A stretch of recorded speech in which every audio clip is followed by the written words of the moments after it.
सुबह जिंदा है, हमारी शाम जिंदा है, हमारे दिल की तख्ती पे नबी का नाम जिंदा है। आप समाज में निगाह उठाकर देखिए, सच बोलने वालों की तादाद बहुत कम है, झूठ बोलने वालों की तादाद बहुत ज्यादा है। मस्जिद में जाके देखिएगा, बेनमाजी की तादाद, नमाजी की तादाद कम होती है, बेनमाजी की तादाद मोहल्ले घरों में बहुत ज्यादा है। इसी तरह अगर इस तरह की महफिल सजती है कहीं, तो उसमें पूरी आबादी उमड़ के नहीं आ जाती, बल्कि जिनके ऊपर अल्लाह का खास फजल होता है, अल्लाह का खास करम होता है, वही इस तरह की महफिल में आकर अपनी वक्त को, कीमती वक्त को सर्फ कर देता है। यकीन जाने, हम और आप जिस महफिल में बैठे हुए हैं, आका करीम इस महफिल के बारे में इरशाद फरमाते हैं कि जमीन के जिस हिस्से में बैठकर, जमीन के जिस खित्ते में बैठकर चंद लोग अल्लाह उसके रसूल का जिक्र करता है, तो फिर वो जमीन जमीन नहीं बन के जन्नत की क्यारी बन जाती है। और उसमें बैठे हुए लोग जब भी सुभान अल्लाह अल्हम्दुलिल्लाह कहते हैं, तो ऐसा महसूस होता है कि वो जन्नत की क्यारी में चक्कर लगा रहे हो। तो हम और आप खुश नसीब हैं कि सब कोई बिस्तर पे सो रहा है, लेकिन आज हम हुसैन की याद में अपनी नींद की कुर्बानी पेश कर रहे हैं। अगर यही जागना खुदा को पसंद आ गया, तो फिर देख मेरी दुनिया भी समझ जाएगी, आखिरत भी समझ जाएगी। किसी शायर ने फरमाया है कि पुश्तों से मैं हूँ यार मंगता हुसैन का। अगर कसम खुदा के हुसैन के चाहने वाले हैं, आप खामोश नहीं बैठ सकते हैं। पुश्तों से मैं हूँ यार मंगता हुसैन का, वर्षे में मैंने पाया है सदका हुसैन का। पुश्तों से मैं हूँ यार मंगता हुसैन का, वर्षे में मैंने पाया है सदका हुसैन का। और इसका सबूत दे दिया असगर के जंग ने, इसका सबूत दे दिया असगर के जंग ने। शेरों का शेर होता है बेटा हुसैन का, शेरों का शेर होता है बेटा हुसैन का। और सानी नहीं है, और सानी नहीं है उसका सारे जहान में, और सानी नहीं है उसका सारे जहान में। ऐसा बना है गुंबदे खजरा रसूल का, सानी नहीं है उसका सारे जहान में। ऐसा बना है गुंबदे खजरा रसूल का। और दुनिया ना ला पाएगी हश्र तक मिसाल, और दुनिया ना ला पाएगी हश्र तक मिसाल। सजदा जो कर गया है नवासा रसूल का, सजदा जो कर गया है नवासा रसूल का। और सुन के फौरन अपील आ जाता।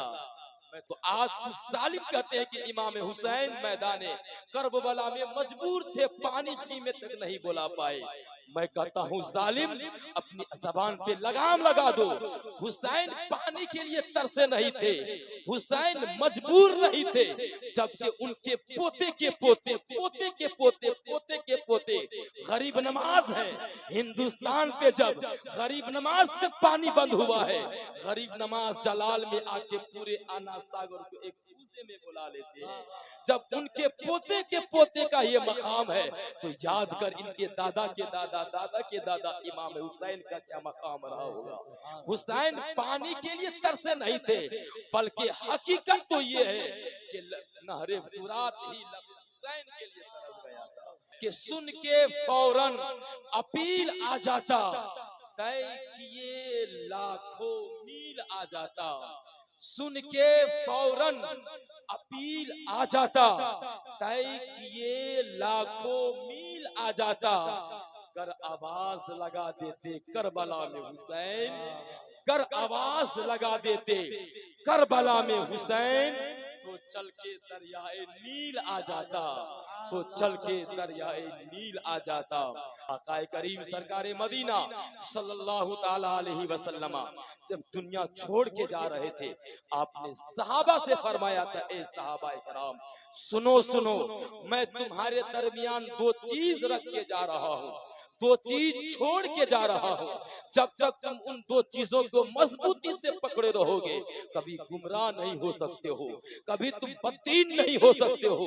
सहाबा ने अर्ज किया था, मेरे रसूल वो दो चीज क्या है? आका करीम इरशाद फरमाए थे, एक चीज मैंने कुरान तेरे बीच छोड़ के जा रहा हूँ, ये कुरान है, उससे पढ़ते रहना, हिदायत की रोशनी कुरान से लेते रहना, कुरान को मजबूती से पकड़ लेना, तुम कभी गुमराह नहीं हो सकते हो। फिर सहाबा ने कहा था, या रसूलुल्लाह अलैहिस्सलाम वो दूसरी चीज क्या है? हमारे और आपके पैगंबर इमामुल अंबिया इरशाद फरमाए थे, सहाबा दूसरी चीज वो मेरी अहले बैत है, उनसे अकीदत करते रहना, उनसे मोहब्बत करते रहना। यही दो चीजों को अगर तुम मजबूती से थामे रहोगे, मजबूती से पकड़ लोगे, कभी गुमराह नहीं हो सकते हो। अल्हम्दुलिल्लाह हम अहले सुन्नत वल जमात है, मसलक आला हजरत के मानने वाले हैं। हम कुरान की भी ताजीम करते हैं, अहले बैत किराम से भी मोहब्बत रखते हैं, सहाबा से भी अकीदत रखते हैं, औलिया किराम से भी बना मोहब्बत करते हैं। यहाँ तक कि औलिया किराम तबे ताबईन तमाम लोगों से हम उल्फत व मोहब्बत का रिश्ता रखते हैं। यही अहले सुन्नत वल जमात की पहचान रही है। दौर में, हर दौर में अहले मसलक के, हर दौर में अहले सुन्नत वल जमात को किसी ना किसी नाम से पहचाना गया है। जब सिद्दीक अकबर का दौर आया है, तो उस जमाने में अहले सुन्नत की पहचान मसलक सिद्दीकी हुआ था। जो मसलक सिद्दीक के पर कायम रहेगा, वही अहले सुन्नत वल जमात होगा। जमाना बढ़ता गया है, इसी तरह के हर दौर में अहले सुन्नत की एक पहचान बनी थी, और आज के जमाने में मसलक आला हजरत ही अहले सुन्नत वल जमात की एक पहचान है। इस मसलक को अगर आप थामे रहोगे, इस मसलक पे अगर डटे रहोगे, कसम खुदा की अगर मेरा इसी मसलक में खात्मा हो गया, तो फिर आला हजरत की शेर की रोशनी में मुझे अल्लाह जन्नत अता फरमा देगा। उन्हें माना, उन्हें जाना, न रखा गैर से काम, लिल्लाहिल हम्द में दुनिया से मुसलमान गया, लिल्लाहिल हम्द में दुनिया से मुसलमान गया। मसलक की आला हजरत के दामन को थामे रहिए। मैं बताऊं, मसलक की आला हजरत के दामन को आप मजबूती से पकड़े रहेंगे, आपके अंदर कभी गुमराहियत आ नहीं सकती है, आप कभी बददीन नहीं हो सकते हैं, आप गौस व ख़ज़ा के मुनकिर नहीं हो सकते हैं, अहले बैत के आप मुनकिर नहीं होंगे। जब तक मसलक की आला हजरत को आप थामे रहेंगे, उनके दामन को मजबूती से पकड़े रहेंगे, आप कभी गुमराह नहीं हो सकते हैं। आइए कुछ वाकया आपके सामने में गुज़ार, यानी कि आपके सामने में रख रहा हूँ। मेरे आका हुसैन का क्या जमाना रहा होगा। इमाम हुसैन यानी कि 4 या 5 शबानुल मुअज़्ज़म 4 हिजरी में पैदा हो रहे हैं। इमामुल अंबिया जब दुनिया छोड़ के जा रहे थे, हुसैन की उम्र छोटी सी उम्र थी, 7 या 8 साल का जमाना पाया होगा। आकाए दो जहां जब बज़ाहिरी तौर पे दुनिया छोड़ के गए हैं, आकाए करीम ने हुसैन से बेपनाह मोहब्बत किया है, बेपनाह अकीदत किया है। आकाए करीम ने हुसैन को बेपनाह मोहब्बत दिया है। आकाए करीम की बारगाह में एक मर्तबा का वाक़या आता है, हसनैन करीमैन रज़ी अल्लाह ताला अन्हु का है। आकाए करीम के दाएं बाजू, दाएं जांग मुबारक पर हजरत आपके लड़का इब्राहिम रज़ी अल्लाह अन्हु बैठे हुए हैं, और बाएं तरफ हजरत इमाम हुसैन बैठे हुए हैं। इतने में हजरत जिब्राइल अलैहिस्सलाम आते हैं। हजरत जिब्राइल अलैहिस्सलाम आए, आने के बाद सलाम अर्ज कर रहे हैं और कहते हैं, मेरे महबूब अल्लाह का हुक्म है, जाओ मेरे महबूब से पूछ के आओ, कि यानी जिब्राइल जाओ मेरे महबूब से पूछो, इन दोनों शहजादों में किससे ज्यादा मोहब्बत कर रहे हैं।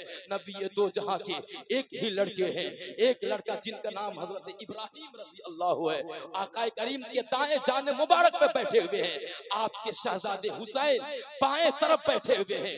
बुलबुले सिदरा आकर कहते हैं, मेरे रसूल अल्लाह का हुक्म है, अल्लाह जानना चाहता है आप इन दोनों में से किस किससे ज्यादा मोहब्बत कर रहे हैं, अपनी औलाद से कर रहे हैं या अपने नवासे से कर रहे हैं।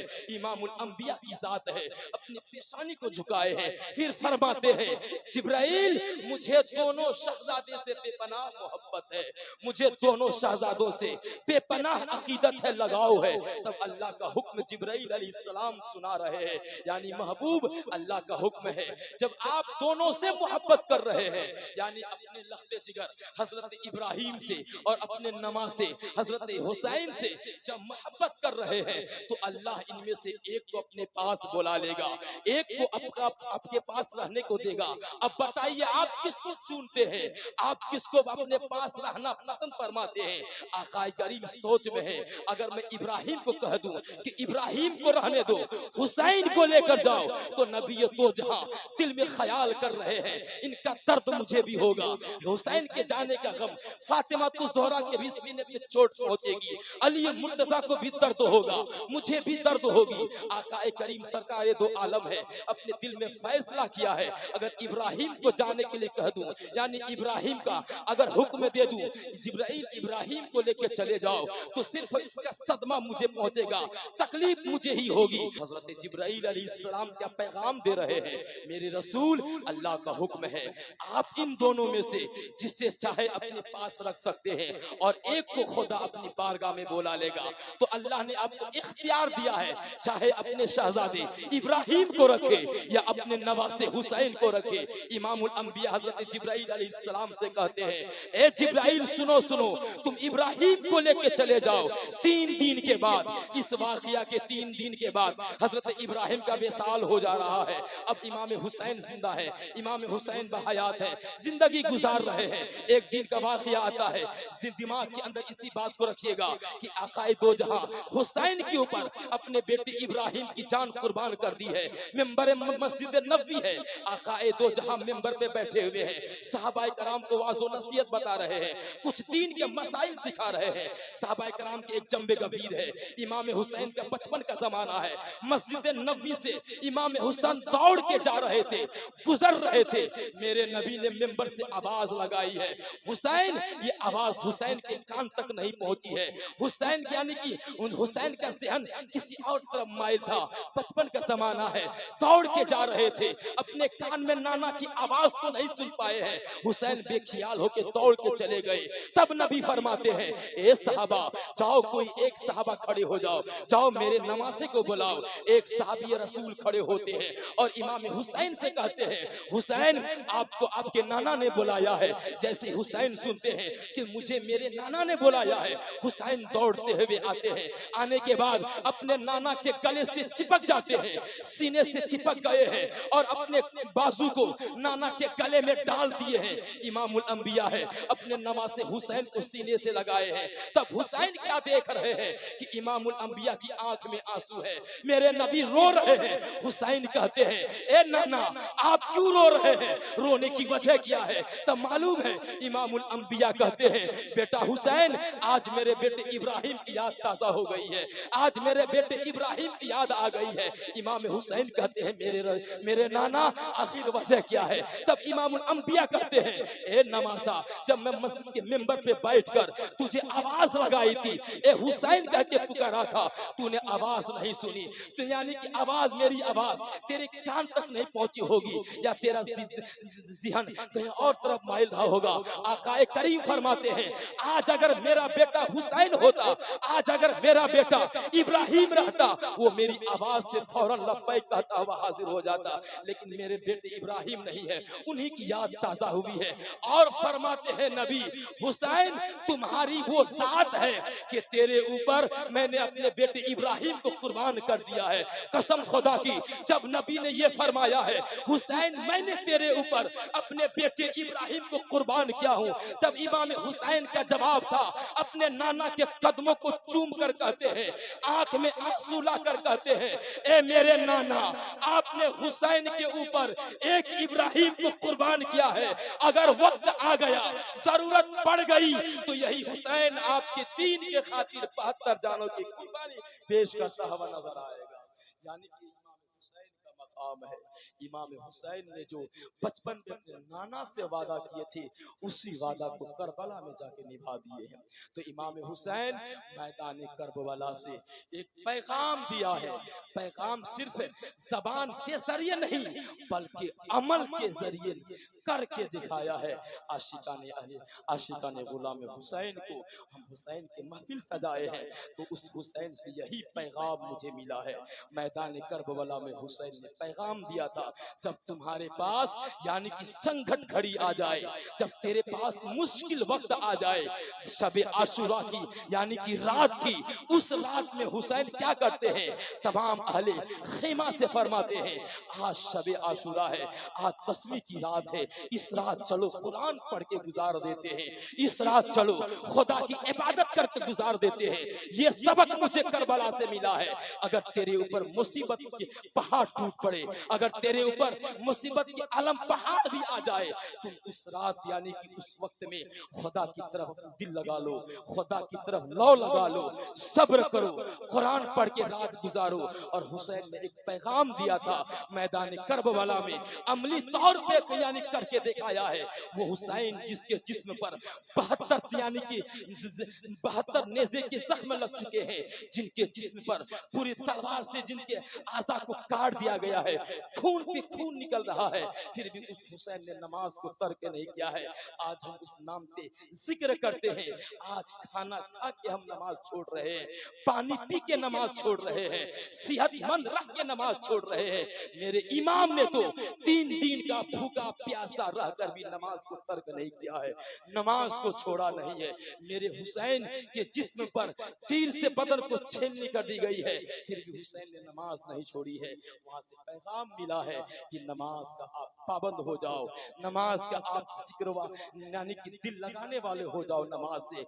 मैदान महशर में ये सब नहीं पूछा जाएगा, ये महफिल तूने सजाया था या नहीं, बल्कि ये नफल में आता है। सबसे पहले हमसे और आपसे फर्ज के बारे में पूछी जाएगी, तो उसी फर्ज को मुझे अपनाने की जरूरत है। अहले बैत से भी मोहब्बत करें, सहाबा से भी हम मोहब्बत करें। हम मसलक के आला हजरत वाले हैं, हम सिर्फ अली के अली कह के पुकारने वाले नहीं हैं, बल्कि मेरे इमाम ने अकीदा दिया था कि उन्हें माना, उन्हें जाना, ना रखा गैर से काम। यानी जब इमामुल अंबिया से आप मोहब्बत करेंगे तो नबी की हदीस करीमा है, अस्सहाबियु कन्नुजुम बिअय्यिहिम व इक्तदैतुम, यानी कि मेरे सहाबी आसमान में चमकते हुए सितारों के मानिंद है, तुम इसमें से किसी एक की भी इत्तबा करोगे, हिदायत पा जाओगे। तो इसमें किसी खास मुतय्यन नाम नहीं है कि अली का जिक्र हो। ये अहले बैत किराम में अली आते हैं, अली से भी मोहब्बत करते हैं, सहाबा से भी हम मोहब्बत करते हैं।